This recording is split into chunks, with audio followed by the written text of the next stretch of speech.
Hello students, today we will start the next topic of your chapter plants of class 5th, and the topic is reproduction in plant. Okay, so the first thing comes in mind that what is reproduction?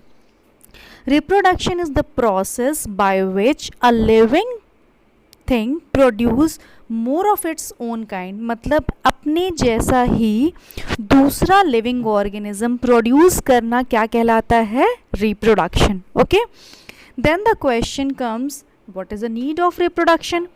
Reproduction की importance क्या है? Reproduction की importance ये देखिए, एक cycle होती है, कोई चीज़ बर्थ लेती है, ठीक है, ग्रो करती है, then it will go for die. Means तो अगर दोबारा से बर्थ नहीं होगा, ठीक है, किसी का, तो क्या होगा?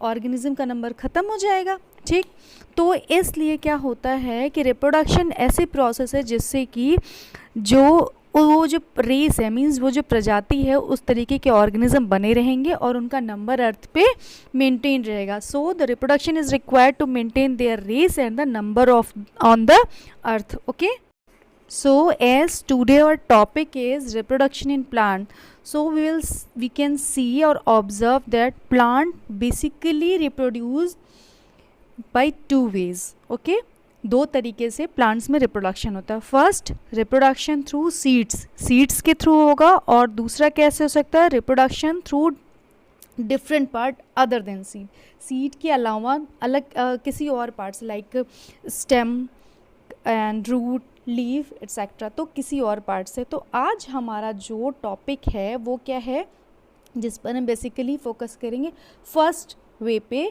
Reproduction through seeds. ओके, तो रिप्रोडक्शन थ्रू सीड्स के लिए आपको एक पिक्चर आपके सामने दिख रही है.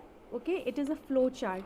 ठीक, तो इस फ्लो चार्ट के through I would like to tell you कि रिप्रोडक्शन थ्रू सीड्स कैसे होगा. देखिए, प्लांट्स हैं, प्लांट्स में फ्लावर होते हैं और फ्लावर से बनते हैं फ्रूट्स. ठीक, तो फ्लो चार्ट में आप देख रहे हैं plants will form flower, flower will form fruits, और इन फ्रूट्स में क्या होंगे? सीड्स होंगे. ठीक है, जब ये फ्रूट्स राइपेंस होंगे, मतलब जब ये फल पकेंगे, फ्रूट्स पक जाएंगे, तो इसमें से जो सीड्स होंगे वो भी मैच्योर होंगे. जब फ्रूट की राइपनिंग होगी तो सीड्स की भी राइपनिंग होगी, means seed will get matured and it will come out, और ये बाहर आने के बाद ये स्प्रेड होते हैं. ठीक है ना, इस प्रोसेस को हम क्या कहते हैं? डिस्पर्शन. ठीक है, मतलब सीड्स का अपनी जगह से दूसरी जगह पे फैल जाना क्या कहलाता है? डिस्पर्शन कहलाता है. ठीक है, अब ये डिस्पर्शन अलग अलग एजेंट्स के थ्रू होगा. एयर के थ्रू आप इसमें इस मौसम में देख सकते हैं, या कि कुछ कॉटन लाइक सीड्स जो होते हैं उड़ते रहते हैं, इवन बच्चों ने पकड़ने की कोशिश करते हैं. ठीक है, फिर जैसे कोकोनट होता है वो वाटर के थ्रू डिस्पर्स होता है, फिर इंसेक्ट्स के थ्रू भी बहुत से होते हैं. तो इस तरह से हम देखेंगे कि human being, animal, insects, water, air, ये सब क्या होते हैं? ये एजेंट का काम करते हैं कि सीड्स को यहाँ से वहाँ फैलाते हैं, मींस डिस्पर्शन में हेल्प करते हैं. ठीक, अब ये सीड डिस्पर्स होकर सॉइल पे कहीं ना कहीं गिरेगा. ठीक है, अब जब ये सॉइल पे गिरेगा तो दो कंडीशन हो सकती है. पहली कंडीशन कि वो फेवरेबल कंडीशन, और दूसरी अनफेवरेबल. फेवरेबल का मतलब कि एयर, वाटर, सॉइल, टेम्परेचर सब इनके अकॉर्डिंग है जिसकी इन्हें ज़रूरत है. ठीक, तो ऐसी कंडीशन को हम क्या बोलेंगे? Favourable, good condition.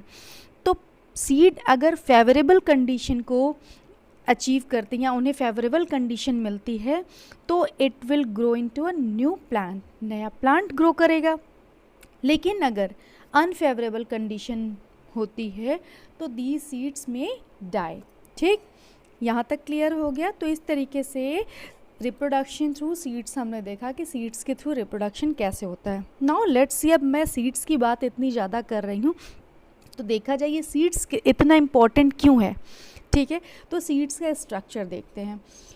आप लोगों ने स्प्राउट्स वगैरह तो खाए होंगे, बहुत हेल्दी होते हैं. तो आप देखिए, कभी जो ग्राम होता है चना, जब आप उसे भिगो देते हैं तो उसमें आप बहुत प्रोमिनेंट एक सर्कुलर एक होल दिखाई पड़ेगा. ठीक है, that hole is known as micropyle. ठीक है, इसे हम क्या कहते हैं? माइक्रोपाइल कहते हैं. और बड़ी आसानी से आप कभी नोटिस करिए तो आप मटर के दाने को या चने को भी छील सकते हैं, मतलब ऊपर की एक कोट उसकी हटा सकते हैं। तो वो जो ऊपर की जो आउटर कवरिंग होती है that is known as seed coat. जब आप सीड कोट को हटाते हैं तो चने में आप देखेंगे दो पार्ट्स अलग अलग, बिल्कुल अलग हो जाते हैं, ऐसा लगता है जैसे किसी ने ब्लेड से काट दिया है, ठीक है ना। इन्हें हम क्या कहते हैं, सीड लीव्स कहते हैं या कॉटिलीडॉन्स कहते हैं, ठीक। ये जो सीड्स हैं वो आसानी से दो कॉटिलीडॉन्स में स्प्लिट हो जाते हैं, टूट जाते हैं, ठीक है। तो ऐसे सीड्स को हम क्या कहते हैं, इस स्ट्रक्चर को क्या कहते हैं, कॉटिलीडॉन कहते हैं, ठीक। आप पी, ग्राम, बीन्स इन सब में पाएंगे, लेकिन बहुत से स्ट्रक्चर्स ऐसे भी होते हैं जिसमें कि आपको दो कॉटिलीडॉन्स नहीं मिलेंगे, ठीक है। तो उस केस में हम ऐसे सीड्स को क्या कहते हैं, हम ऐसे सीड्स को बोलते हैं मोनोकॉटिलीडॉन्स, लाइक वीट, राइस, मेज़, इनको आप अगर देखेंगे तो यू विल फाइंड। तो ये जो स्ट्रक्चर है आप इस बेसिस पे देख सकते हैं कि seeds can be of two type, monocotyledons having one cotyledons, dicotyledons having two cotyledons. Example of monocot, gram, pea, beans, and dicot का example क्या है, wheat, rice, maize, ठीक है ना। So it was all about for today. Thank you very much students. Stay healthy, stay safe. Goodbye.